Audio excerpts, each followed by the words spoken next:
நிகழ்வுகளுக்கு சென்றிருக்கிறேன், போராட்டம் சென்றிருக்கிறேன். ஆனால் முதன்முறையாக ஒரு ஆவணத்தை கையில் தந்து கதைச்ச முதலாவது சந்தர்ப்பம் இதுதான். அதற்கு உங்களுக்கு வாழ்த்துக்கள். ரெண்டாவது விஷயம், இந்த திருகோணமலை பிரகடனம் இதை எப்படி வட்டுக்கோட்டை பிரகடனம் பேசப்படும் அது மாதிரி பேசுபொருளாக்குவது எப்படி? எல்லாரும் இதை பற்றி கதைக்க வேணும். கதைக்கிற ஆக்கள் முதல் அதை வாசிச்சுட்டு தான் இதை கதைக்க வேணுமென்றது எப்படி நீங்கள் கொண்டு சேர்க்க போகிறீங்களென்ற ஒரு கேள்வி என்னிடம் உண்டு. இப்போ நாங்கள் நிறைய கதைச்சு கொண்டிருக்க தான் இந்த விஷயங்கள் வந்தது.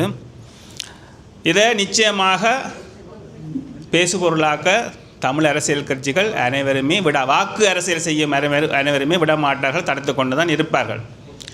நிச்சயமாக எனக்கு தெரியும், நான் நிறைய பேரோட பயணித்தபடி எனக்கு தெரியும்.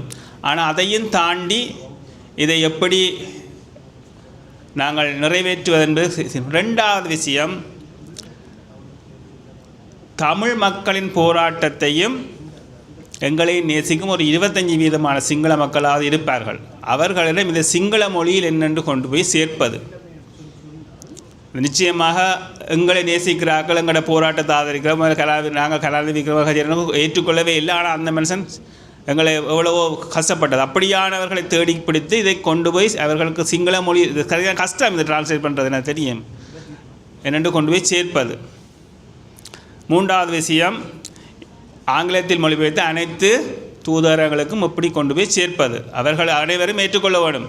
இப்படி இதுதான் தமிழற்ற கடைசி வடிவம், இதுதான் எங்களுடையதான். இந்த திருகோணமலை பிரகடனம் தான் எமது இறுதி தீர்மானமாக தமிழ் மக்களின் ஏகோபித்த கோரிக்கை. இல்லை எப்படி வச்சிருக்கலாம். இதை அனைவரும் ஏற்றுக்கொண்டும் கட்சி அரசியலுக்கு அப்பால் இதை அனைவரும் ஏற்றுக்கொள்ள வேண்டும். நான் வரைக்கும் எனக்கு நிறைய சந்தேகம் இருந்தது. என்னென்னு சரி வெறித்தா சொல்லிக்க நாங்கள் சரி வாரம் பார்ப்போம் என்னென்னு தான் வந்தேன். நான் உண்மையிலே வந்ததுக்கு உண்மையிலே சந்தோஷப்பட்டேன். அந்த ஈழத்தமிழர் உரிமைகள் பெருமென்று நல்ல ஒரு விஷயம் செய்திருக்கிறீங்க. ஆனால் இதை எப்படி நாங்கள் ஒப்பேற்ற போகிறோம். நிச்சயமாக நான் அந்த ஒரு மீட்டிங் பார்த்தேன், நீங்களும் கஜேந்திரனும் அடிபட்ட அந்த இது கூட வீடியோ கூட பார்த்தேன்.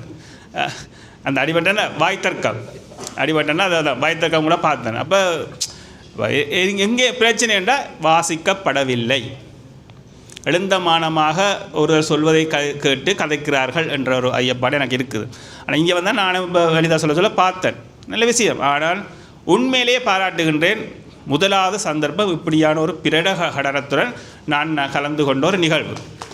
அதுக்காக உங்களுக்கு பாராட்டு. ஆனால் இது எந்தளவு தூரம் வெற்றியாக இதை கொண்டு செல்வேன் எனக்கு தெரியவில்லை. ஆனால் நிச்சயமாக சவாலாக இந்த பணியை நீங்கள் செவ்வனே முன்னெடுக்க வேணும்.